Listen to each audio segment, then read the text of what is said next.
today I'm going to do Love and Hip Hop Atlanta Season 4 finale. I guess it was okay. I'm not going to say, oh, I hate it, but it was alright. I just wrote some notes down, so we're just going to talk about people. Since this is finale, we're going to treat it like it's a premiere. I don't know. Well, we just talked. Mimi and Dime Piece. It started off with Dime Piece doing that performance with Margot. That shit sounded a hot ass mess on both parts. On Margot and on Dime. I just wanted more than what I got in both of them. Well, I didn't expect more from Dime, but I did kind of expect more from Margot. But that shit was stupid, and it was a lot of editing, so we didn't really get to hear the whole song. But Mimi felt some kind of way, as she should. They just was all shocked. Mimi, Arian, and Stevie. They were all shocked that she would get up there and basically tell Mimi to kiss her ass. So I was just like, this is dumb. This is the most petty revenge, whatever. So she goes outside to wait on Mimi to come outside, because that's basically what she did. She took them heels off, put on some flats, and basically waited for her scene with Mimi. So, Mimi and Stevie comes out there, and, Mimi, like, really Dime, like, for real. And Stevie has started saying something before Stevie can really get it out. Dime is over there telling him to be quiet, calling him a has-been, calling basically both of them has-beens. And, basically, now you want to talk to me? That's how basically she was. Like, now you want to talk to me? You ain't been around to talk to me, talk about my music. He like, I'm here for Mimi. They kind of get into it a little bit, and she, boss up on him. She boss up on him like, motherfucker, I'll fight a man. And you get your ass beat by one, but I get it. Because I'm the type that, I couldn't even be mad at Dime Piece on that part, because I'm that same type of way. Motherfucker, I don't care if you're a man or a woman. If you say something smart to me, I'm going to say something back, and that's just how it is.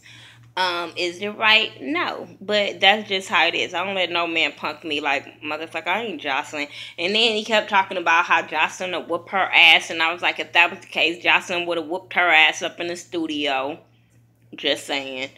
But I'm like, Jocelyn ain't finna whoop her ass over you right about now when y'all ain't getting along. And Mimi show scary ass ain't finna fucking fight.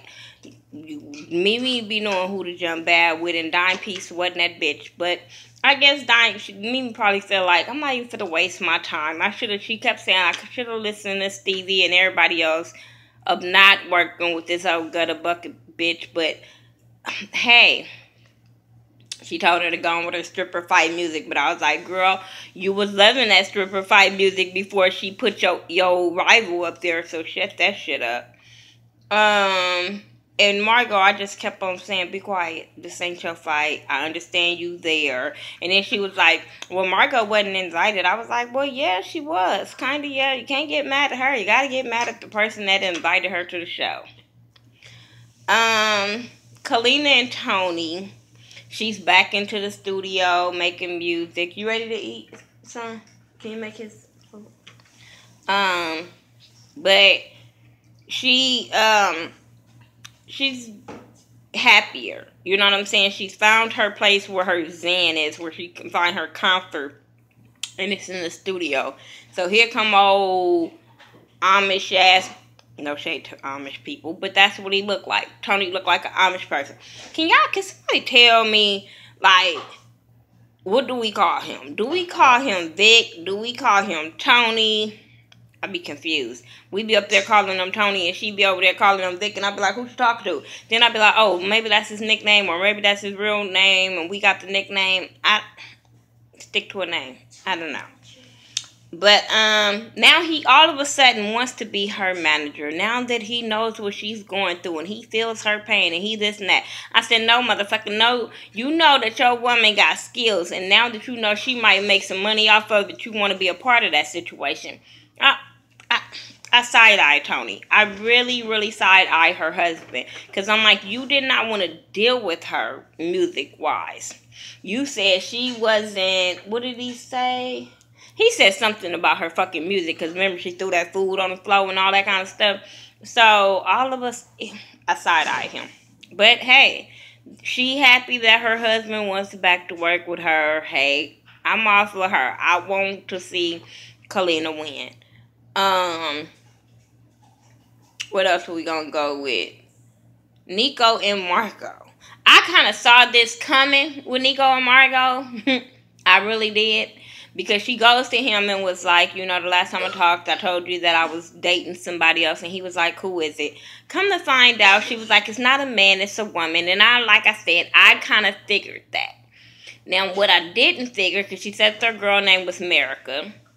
And she was how she said she's been dating her for a year. She didn't know if it was serious, and her family don't speak to her anymore, and she didn't know how to tell him, and that's understandable. With me talking to a lot of people in the LGBT community, it's understandable of her not saying anything, especially to her ex-husband, especially since her family is not speaking to her, especially since she didn't know if this was going to be, you know, a stable relationship and legit. I can understand where she was coming from. I was just shocked at the end when I saw that it was a white girl. No hate, no shade, no none of that. I was just a little shocked. I kind of figured she was a lesbian. I thought she was going, I ain't going to even lie, I thought she was going to say that she was dating Aryan. I'm just saying. I just thought that's what was going to happen. But he supported her. You know, he was hurt. And probably, as any man would, probably be hurt that they ex-wife come and tell them that they not only not messing with them anymore, but they're not even messing with the whole male pond anymore. So, you know, I could see how he was taken aback. But he said he was going to support her because, hell, he put out the sex tape. So I was like, yeah, you do. You need to support her. I like Margot. I just don't want Margot to engage into the petty bullshit that people is dragging her in, or she's trying to involve herself in that she don't need to be. I just think she needs to focus on her music and her art, not Nico, not Mimi, not especially not Dime Piece. So I like Margot. Wouldn't even be mad if she came back with a storyline next year with her and the America girl. I wouldn't even be mad. Hell, we had Erica and Sin. Wasn't nobody mad at that. So, I can't be mad at them. They about to have the dudes on Love and Hip Hop Hollywood. So, hey. Rashida, no. Stevie and Mimi. He goes to her house to talk to her and Eva, to let them know that he's going to LA and he wants them to come with them. And I'm like Mimi, like, what about your goddamn wife? Now he wants to tell all him and Jocelyn damn business. I was like, that's fucking out of line. He shouldn't have been telling her all of that. That ain't fucking her business. I felt like if you love your wife and you on board with your wife, you and your wife should have sat down, discussed that the Meet Me and the daughter was coming to LA. You guys went as a couple to talk to them and do it as a family unit. Like, you gonna take the drama with you. You know they don't get along. And then y'all gonna involve this little girl in this drama. Stevie just as childish as anybody else to me.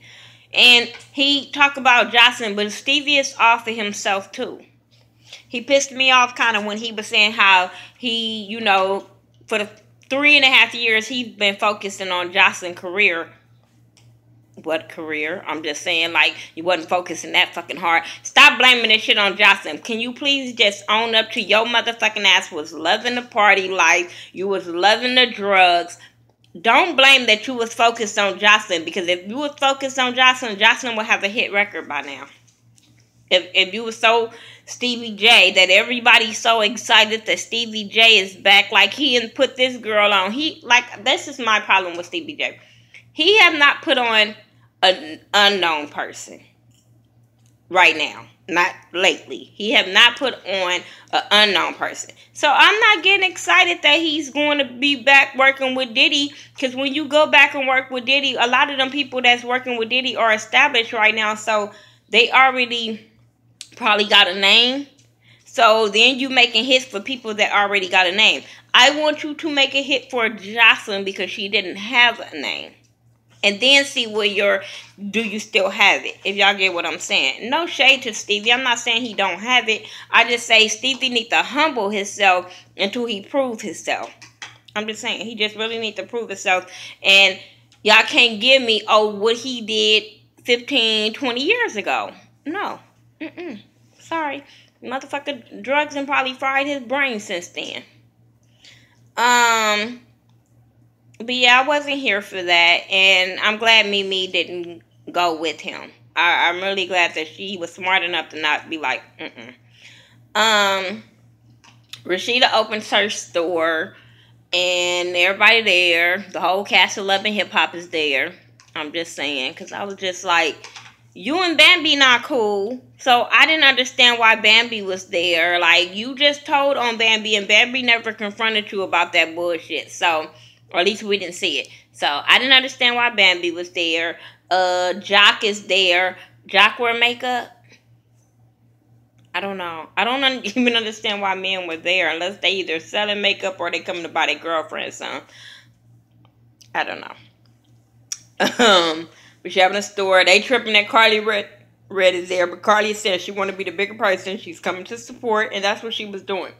Mimi spilled the beans in front of Carly. This is my thing. Y'all don't want shit to get out. Y'all always spilling the beans to Carly. And telling her about the whole situation in L.A. Carly feels some kind of way because Jocelyn her homegirl. And she was like, how would Jocelyn feel about this? I get it. I'm sorry. But yeah, Carly give Rashida and them some gifts. Who gave? I didn't even care about that whole little storyline of her. I try to be happy for black women doing it. I really, really do. But I just be questioning where he get the money from, she get the money from. You talked about somebody else's financial problems, but your financial shit wasn't all the way up to par before you went and got a store. I don't know, but kudos to you. We all gotta start somewhere. I'm just saying. I promise I wish I could show y'all my son. He just asked me for some dinner.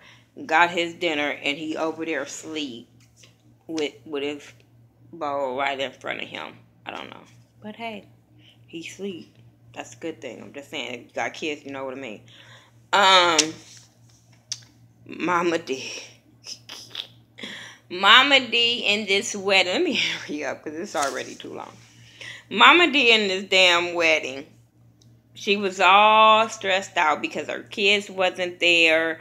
Only person was there was Bambi and somebody else. I think her homegirl. But Bambi was there trying to calm her down. Scrappy wasn't acting like he wasn't coming. He wasn't getting dressed fast enough. Bambi was cussing him out on the phone and all this shit. She's stressing out.